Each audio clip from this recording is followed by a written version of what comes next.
हम इस वक्त काठमांडू के सिंह दरबार के मेन गेट के बिल्कुल बाहर मौजूद हैं। ये वो बिल्डिंग है, वो एडमिनिस्ट्रेटिव कॉम्प्लेक्स है जहां पर नेपाल के प्रधानमंत्री का ऑफिस हुआ करता था। सभी मंत्री इसी कॉम्प्लेक्स में बैठते थे, तो यानी कि ये मेन एडमिनिस्ट्रेटिव कॉम्प्लेक्स है और यहीं से सरकार चलाई जाती थी। और कल ये सिंह दरबार कॉम्प्लेक्स है, ये प्रोटेस्टर्स के निशाने पर आया और जो पॉलिटिकल क्लास से नाराज़गी की बात हम लगातार कर रहे हैं इन प्रदर्शनकारियों की, वो कॉम्प्लेक्स भी इस निशाने पर आया क्योंकि उनका गुस्सा जो था नेताओं से था, मौजूदा सरकार से था, प्रधानमंत्री से था।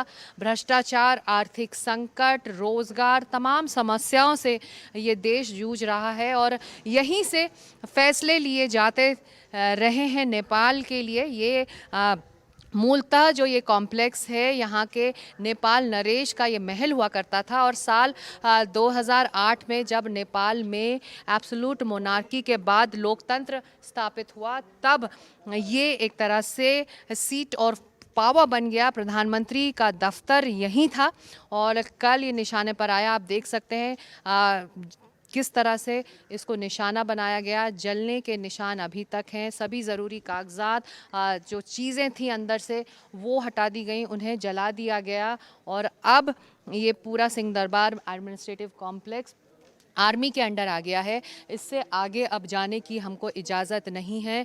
लेकिन ये कितना बड़ा नुकसान है और जो उबाल और गुस्सा फूटा प्रदर्शनकारियों का, वो इस कॉम्प्लेक्स पर क्यों फूटा, इस सिंह दरबार पर क्यों फूटा, ये हम समझने की अब कोशिश करेंगे। हमारे साथ वरिष्ठ पत्रकार, जो स्थानीय पत्रकार नेपाल के हैं, रामगोपाल यादव जी इस वक्त हमारे साथ हैं।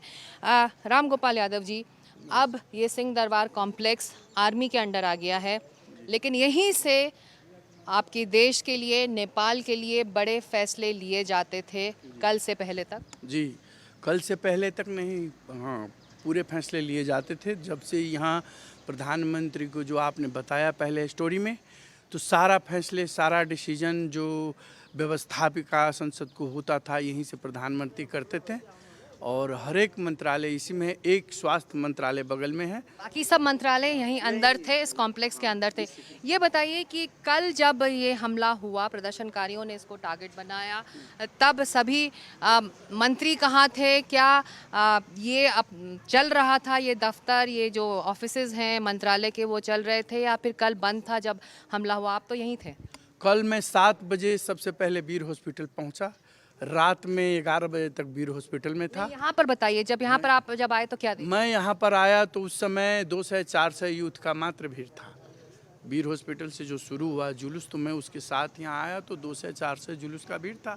इसके बाद भीड़ 10 बजते बजते में BICC के आगे, जहाँ जो हमारा BICC है, सार्क का भवन, वहाँ पहुँचा और वहाँ जाकर भीड़ हजारों हजार की संख्या में परिणत हो गई। इसके बाद जब वहाँ आग लगा दी गई, इसके बाद यहाँ आया वो भीड़ और यहाँ लगभग 20,000 का भीड़ हुआ। पर ये बताइए कि क्योंकि ये सबसे बड़ा दफ्तर है, सबसे बड़ा ऑफिस है, एडमिनिस्ट्रेटिव ऑफिस है देश का, तो सुरक्षा व्यवस्था तो यहाँ होगी ना? सुरक्षा बल तो यहाँ तैनात थे कि नहीं? सुरक्षा व्यवस्था, जो कल से परसों जो आंदोलन हुआ था, उसमें लगभग 200 से ऊपर यूथ घायल हुए थे। और नहीं, ये बताइए यहाँ पर किस तरह का इंतजाम? यहाँ पर इंतजाम आर्मी के नियंत्रण में था, पुलिस था, लेकिन भीड़ इतनी थी, लाखों, हजारों की तादाद में प्रदर्शनकारी यहाँ आए और इस गेट को धक्का देकर हाँ, लाखों की तादाद। कैसे घुसे? इस गेट को धक्का देकर अंदर निकले? जब यहाँ आया, भीड़ थामने नहीं पाया तो भीड़ को इसको धक्का दिया। धक्का देने के बाद ऑटोमेटिक चढ़ के खोल लिया ऑटोमेटिक। और हर एक कमरे में जाकर आग लगाई है?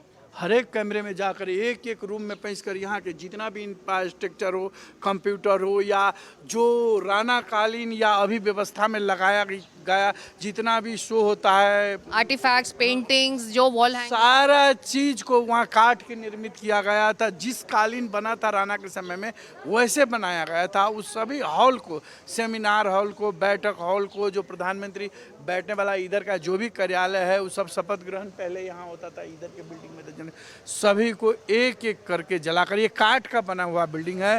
तो आग अब क्या लग रहा है? अभी आग अंदर जल रही है या बुझ चुकी होगी? इसमें रात से लगभग 40 से 50 टैंकर आर्मी की जब संबोधन आई 10 बजे रात में, मैंने 9 बजे तक यहीं था। आर्मी ने मुझे बोला कि आप जाइए, अब हो गया, हम लोग लॉक तो करेंगे। आग बुझ चुकी है अंदर? आग अभी कहीं कहीं सुलग ही रहे, देखते हैं धुआं निकल रहा है। अभी भी निकल रहा हाँ, है। ये काठ का बिल्डिंग है, इसीलिए धुआं सुलग ही रहा है।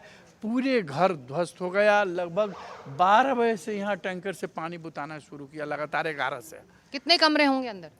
बहुत ज़्यादा कैमरे, इसमें लगभग हजारों कैमरे होंगे। हजारों कमरा रूम? हाँ, रूम 12 छोटा मिलाकर हजारों कमरे हैं। और ये नेपाल नरेश का महल हुआ करता था पहले, और उसके बाद ये प्रधानमंत्री और का दफ्तर बना और बाकी मंत्रालय भी यहीं से चलाए जाते थे। और कल ये प्रदर्शनकारियों के निशाने पर रहा ये सिंह दरबार। और ये देख सकते हैं आप, इस वक्त आर्मी ने इसे अपने कब्जे में ले लिया है। एक तरह से स्टेबिलिटी, शांति वापस लाने की लगातार कोशिश हो रही है। अब इसके अंदर किसी को जाने की इजाज़त नहीं है। हमसे भी लगातार गुजारिश की जा रही है कि हम अपनी रिकॉर्डिंग जल्द ख़त्म करें और यहाँ से निकलें। तो इस वक्त काठमांडू में हर एक जो सरकारी इंस्टीट्यूशन है, उससे जुड़ी जो बिल्डिंग है, उसका इसी तरह हाल है।